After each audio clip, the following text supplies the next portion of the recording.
Hey guys, here we are again. Guess who?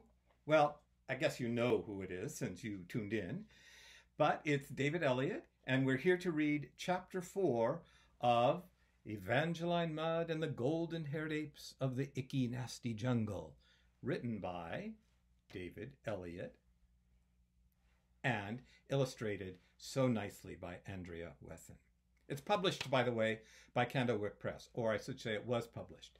Right now, the book is out of print. Well, maybe one day it'll come back in. We'll see. Let's see. How are you guys today? You know, I'm good, but I slept rather poorly. And so when I do that, I like to wear something the next day that makes me feel good if I'm kind of tired. And so I'm wearing my favorite shirt. It's pink, see? And it's really old. Can you see how raggy it is there? Look, it's all falling apart right there. But I don't care because it makes me feel good. Do you have a piece of clothing that you like? Sometimes if you maybe are feeling not quite as good as you'd like to, and that shirt or that hat or that skirt or that dress makes you feel good. Maybe. And also, I just want to say, you'll see my shirt is pink. And boys, if anybody ever tells you that real men don't wear pink, you just answer, real men whatever they wear whatever they want to, right? Okay. Well, yesterday we met Madame Valentina Klaudishkaya, Evangeline's piano teacher. And I wanted to tell you that that character was actually based on a real person. When my wife was younger, when I met my wife, she had just finished studying classical voice with a former star of the Metropolitan Opera. And that former star of the Metropolitan Opera, her stage name, the name she sang under, was Natalie Bodania. But her actual name was Natalie Bodinskaya. What a beautiful name, Bodinskaya. And so I kind of took her name, Bodinskaya, and changed it to Klaudishkaya, right? And also, she always wore caftans. Barbara always told me that she did that. So I based Madame Klaudishkaya on a real person, Natalie Bodania. And, writers often do that. We take somebody we know from our lives. I met Madame Bodania just once. But that was enough to give me the idea many years later. So sometimes writers take somebody from their real life and they apply their imagination to that person and come up with a new character. So that's where Madame Klaudishkaya came from. But we'd better see, you remember yesterday, Merriweather received that call that he was yesing so much about. So let's see what's happening today in chapter 4. You tell her. By the time Merriweather hung up the phone, he was practically exploding with excitement. "My dears," he shouted to Magdalena and Evangeline, "you will never, never in a million years guess who that was." "Well, my darling," Magdalena replied calmly, "if we'll never guess, then it's probably best if you tell us." Evangeline and her mother were sitting on the floor. When the phone rang, they had been having a contest to see who could get tickled the longest without laughing. So far, Evangeline was winning. "Dr. Aphrodite Pick-a-Flea," Merriweather declared. Magdalena jumped up from the floor like a jack-in-the-box does when you get to hear the pop. Evangeline jumped up right along beside her. "The Dr. Aphrodite Pick-a-Flea?" Evangeline asked her father. "The very same," Merriweather replied. Dr. Aphrodite Pick-a-Flea was as well known in the Mudd household as Santa Claus or George Washington is in yours. Why? She was simply the most famous primatologist in the world, that's all. If it were possible for anyone to know more about the golden-haired apes of the Icky Nasty Jungle than Magdalena and Merriweather Mudd, it would be Dr. Aphrodite Pick-a-Flea. Some people said she was practically a golden hare herself. Meriwether and Magdalena had read every word of Dr. Pickaflee's famous book, Going Bananas, At Home with the Golden-Haired Apes of the Icky Nasty Jungle. In fact, many of the principles upon which Evangeline herself had been raised were taken from that mighty tome. And now the great primatologist had called them. But why? A new group of golden hairs has been sighted in the Icky Nasty Jungle, Meriwether explained breathlessly. And Dr. Aphrodite Pickaflee, the Dr. Aphrodite Pickaflee, wants us to go and study them. Us? Magdalena exclaimed. But isn't she going herself? Broke her leg, Meriwether said matter-of-factly. Fell out of her nest. He went on to explain that until her accident, Dr. Pickaflee had been living and sleeping in the treetops themselves as part of her research. It's for 2 weeks, Meriwether said. Just think, 2 weeks living with a new family of golden hairs in the Icky Nasty Jungle. Oh, it's a dream come true, Magdalena replied. Evangeline was just as excited as her parents. Having been raised so much like a golden hare, going to the Icky Nasty Jungle would practically be like going home. When do we leave? She asked. Hadn't we better start packing? But something was wrong. Terribly wrong. She knew it instantly from the way that her father was looking at her mother and the way that her mother was looking at her father. It was as if each were silently saying to the other, "You tell her." And the other was responding just as silently with, "Oh, I can't. You tell her." Magdalena knelt down beside her daughter. "The Icky Nasty Jungle is a dangerous place, darling," she said, "a very dangerous place. There are little wormy things that crawl between your toes. They enter your bloodstream and turn you the color of a ripe plum." "I'll wear boots," Evangeline replied, "thick boots that the little wormy things can't get through."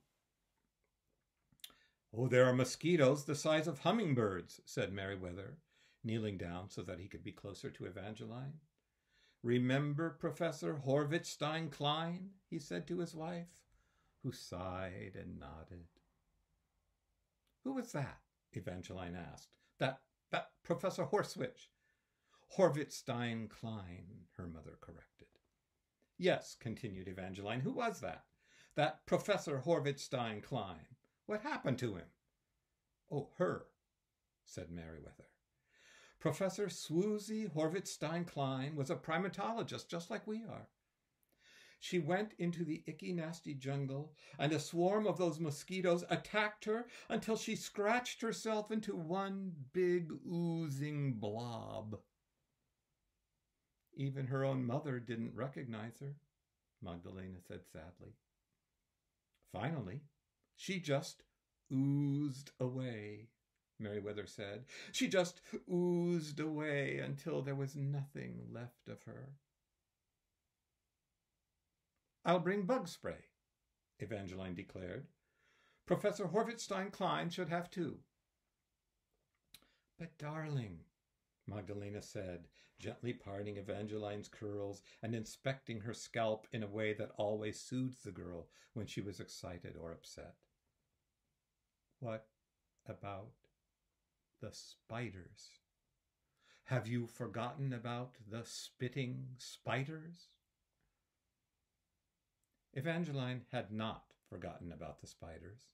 In fact, the minute she thought she would be going to the Icky Nasty Jungle, 99% of her was ready to leave that instant. But 1% of her was already thinking about those spiders. Her parents had often told her about them, and she herself had read more than once the passage in Dr. Pickaflee's book. "The spitting spiders of the Icky Nasty Jungle are as big as dinner plates," the book said. "Their webs are the size of doors. A fiery red, you feel you absolutely must get a look at them. But if you do, look out!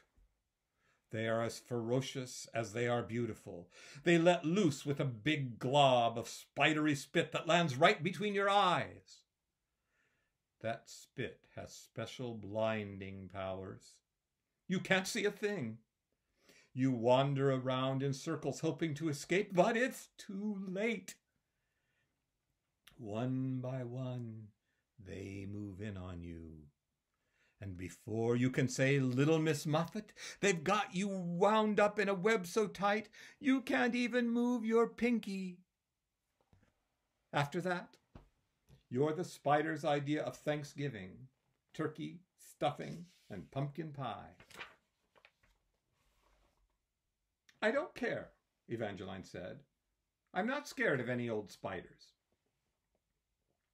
Now, there are times in your life when you have to say what you think might be true in the future rather than what actually is true at the moment. For Evangeline, this was one of them. But that was beside the point. Afraid or not, she certainly wasn't going to allow spiders, spitting, burping, or any other kind to prevent her from going to the icky, nasty jungle with Merryweather and Magdalena. "If a spider spits at me," she added, "I'll spit right back." "My dear," her father said, "even if your mother and I thought it was safe enough for you, and even though we want you to experience firsthand the way of the golden hair, it would be impossible." "Nothing's impossible," announced Evangeline, rather more defiantly than she had intended. "At least, that's what you always say." "Yes, but in this case, it is impossible, darling," her father continued. "The government of Icky Nasty is giving permission for only 2 people to enter the jungle. They're very fussy about these things, you know, very sensitive." So it was settled. Arguing with your parents is one thing, but arguing with an entire government is another. Oh, don't misunderstand me. You can do it. Governments, after all, are made up of people just like you and me, except that most of them carry briefcases and have good teeth. But when you're 9 years old, as Evangeline was, it was very difficult. And so, realizing that when Dr. Aphrodite Pickafley calls, primatologists must answer, Evangeline accepted defeat. But then a new problem occurred to the girl, one that had not yet occurred to her mother and father. "But if I don't go with you," said Evangeline, looking up at both her parents, "where am I going to go?" Yes, where is she going to go? What do you think about those spiders? Would you be afraid? I would be. Tomorrow we will read chapter 5. Is she housebroken? But let's see what art we have today. I think today we just have one picture. Oh yeah, this is the picture of Evangeline and of Merryweather and Magdalena explaining to Evangeline what the dangers of the icky nasty jungle. Kind of good, I think. Okay, my friends, I'll see you later. But today, by the way, if you feel like writing a story or you maybe want to create a character, why don't you think of somebody you know? It doesn't have to be somebody even you know well. I did not know Natalie Bodania well. Think of somebody you know and then apply your imagination to that person. Change the color of their hair or what they look like or the way they talk, what they do. And see if you can write a story about that person. Maybe not just a story, maybe just a paragraph even. That'd be good. Or maybe you'd rather just spend the day staring out the window and daydreaming. And that's fine too. Okay, guys. I'll see you tomorrow. Bye. Oh, don't forget, be good.